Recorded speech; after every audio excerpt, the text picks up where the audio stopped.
Hey everybody, it's Chris, and in today's video, this is going to be episode 1 of a continuing segment that I'm going to just kind of put out for the foreseeable future.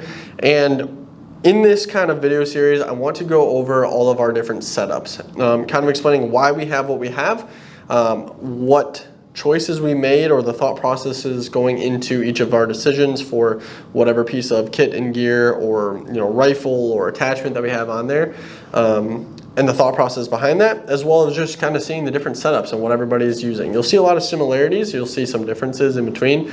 I'm going to have everybody on staff do it, and then we'll probably have some regulars come in and actually do their setups too. And hopefully this will just kind of help you see what people are running and maybe kind of open your eyes up to an idea or an attachment, or even maybe the placement of something on a rifle or something similar, and might spark something in you. So stay tuned and we'll get right into it.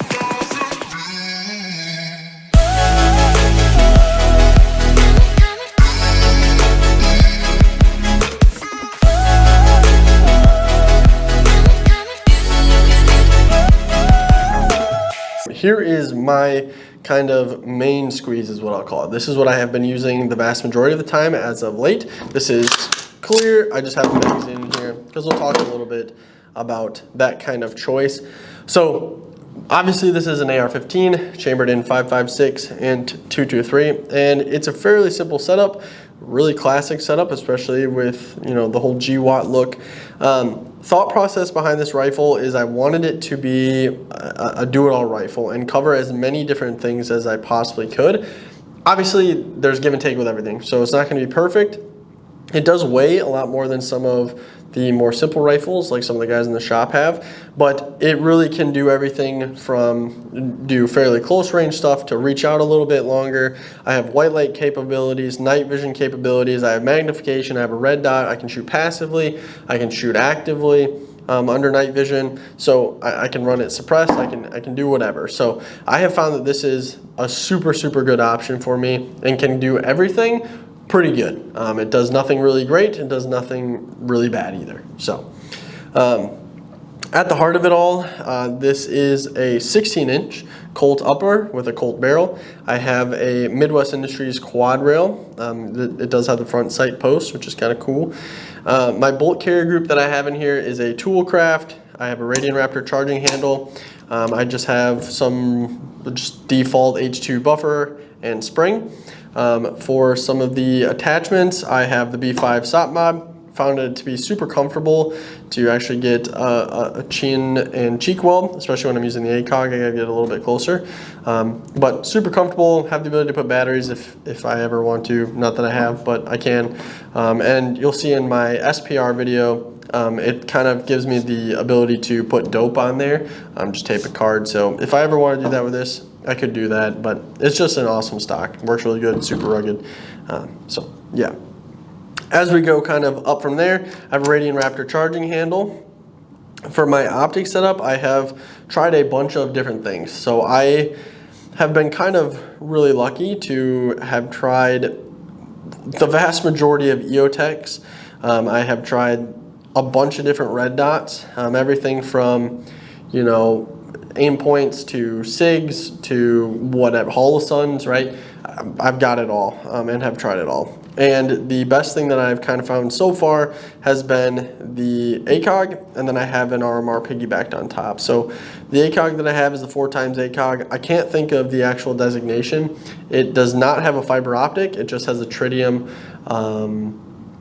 inlaid into the actual reticle itself. So it's just a black reticle, the BDC holds and everything like that. And then when it gets dark, the reticle glows a little bit with tritium. So works right for me. I don't have to worry about batteries. I don't have to worry about it being too bright or not bright enough. I've never had an issue in any light setting, and especially with the RMR, if it gets too bright and I'm close or too dark and I'm close, I can always use this. So at distance or whatever, I really have not found any issues with this. It really is a super awesome and rugged system. So obviously not cheap, but I mean, you can do everything from right in front of you to, we were hitting like 600 yards fairly easily with ammo. So super cool setup. I also have the ability to shoot passively through my night vision with the RMR.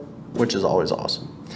Kind of moving up, I have a CAC broom handle. I've found one that it's really comfortable, and two, if I actually hold it like a grip, I guess, like not like I normally would. Usually I grab it down like this with my thumb over on the light, and I rest my thumb up on top of the Surefire pressure pad, and I kind of push into the barricade.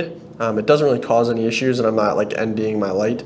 But I usually grip it like this, but if I had to like pop open a door or, you know, bop somebody or something, I can actually hold on to it. It's a lot more sturdy and better than a lot of the other grips. So I really like it. I have it the full length. You'll probably see some variation maybe in the future with some of the other guys. But yeah, works great for me. As we move up, I do have light and laser. So this is where I have been experimenting for a long time. This light is a Surefire like knockoff off of Amazon. I have an actual Surefire dual fuel and I have mod lights and stuff. It's on my SPR and I've been trying it. So this, I was like, you know what, let's just give it a shot. It has not had any issues. This is a real Surefire pressure pad and back and all this kind of stuff, and I haven't had a problem. I shot 340 rounds without my can on the other day. No problems, no flickering, no cracking, no nothing. So I like to switch it out. We'll probably do update videos. So like I have the real stuff, and I was just like, you know what's the difference? There's definitely a difference in quality and light throw, and the body's a little different, but hey, it works. So more testing to continue.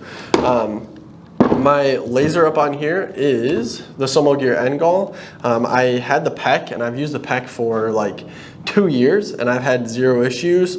The guys at the store, maybe they'll talk about it a little bit. We've had real PECs, full power PECs. We've had a bunch of different D-balls, a bunch of different lasers and stuff. And basically everybody runs the Somogears now, especially the Engol. The Engol is a huge upgrade from the actual PEC. So the quality of the laser and definitely the quality of the illuminator is so much better on this. It's crazy. It's like perfect for indoor stuff.